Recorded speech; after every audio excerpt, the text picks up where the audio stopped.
This is a story like no other that you will ever hear.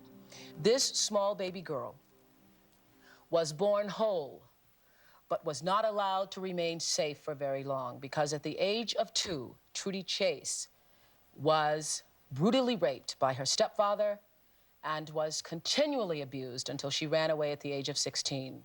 Trudy Chase dealt with her pain by splitting into several different personalities. Eventually, all of those personalities, which has been documented, totaled 92 distinct people living within one mind. Trudy Chase underwent years of therapy, and most of that therapy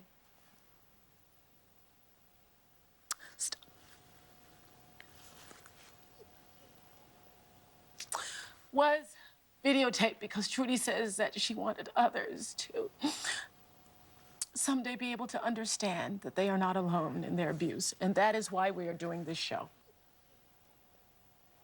When did you realize you were not living alone with who you thought you were?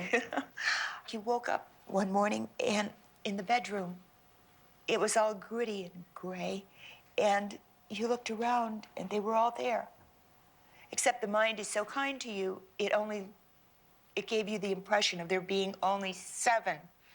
And as we went on in therapy and you realized that the number was growing, you said, boy, I must really be crazy. You know, I've got to be a Looney Tune. But there was Dr. Phillips, and thank God he said, this is normal for you. You are, no, excuse me, you are normal within your frame of reference. That interview was especially difficult for me because it was around that time that I was just beginning to deal with my own childhood abuse, and Trudy inspired so many victims of sexual abuse to break their silence. In 2010, the year Trudy died, we met Erin, who says that Trudy gave her the courage to speak out and confront her abuser. I was sexually abused from 6 to 8 by someone I loved and trusted. From 11 to 13 by a family member. It changed me from a strong, resilient, confident child to a very angry, hate-filled, self-destructive child, teenager, and young adult. I understand that you demanded an apology from your abuser, did you? I did. I wanted to let go of that anger and hatred and move forward and be able to forgive.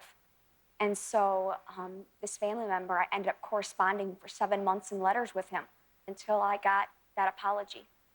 And it was... Did he acknowledge having abused you, having done that to you? Yes, he did. And it was this letter that finally allowed me to come out of darkness and decide I wanted to be a face and voice on this silent epidemic. We teach kids tornado drills, fire drills, bus drills. We teach them nothing on sexual abuse. I know. And that's why I went after a law in the state of Illinois and just recently got it passed by the Senate called Erin's Law. It's a law that will demand education. Good for you. Today, 3 years later, Erin's Law isn't just in the state of Illinois. It's been passed in 7 other states. But Erin's dream is that one day it will become a national law. She sent us this update from her home near Chicago. Today, here we are 3 years later, and I've gotten Erin's Law passed in 8 states, and currently it's being introduced in 19 more. The law could have saved me as a child, and it's the reason why I'm so passionate about it. Erin's Law requires age-appropriate sexual abuse curriculum, preschool through 12th grade, teaching kids safe touch, unsafe touch, informing kids on how to speak up and tell if you're being sexually abused. Don't keep this a secret. I didn't realize that this was going to involve standing on Carnegie Hall in front of 3,000 people accepting an award. So literally, I'm shaking President Obama's hand, and I said, President Obama, my name is Erin. I've gotten a law passed that requires sexual abuse prevention in schools. And my mission is all 50 states. This is not the last time you and I are going to meet. And he goes, that's the attitude to have. Forgiving my perpetrators allowed me to finally focus on an even more difficult area in my life, and that's trusting men. After going through one relationship after another where I was constantly being haunted by my past, I found David, believe it or not, and we got married in August of 2013. I was married just 6 weeks and found out I'm pregnant.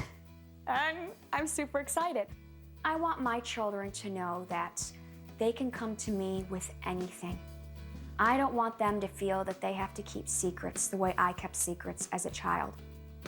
In 5 years, I hope we have half the country that have passed this law. If not, the entire country. I'll be 95 years old and still pushing for this law. I'm not stopping. Coming up.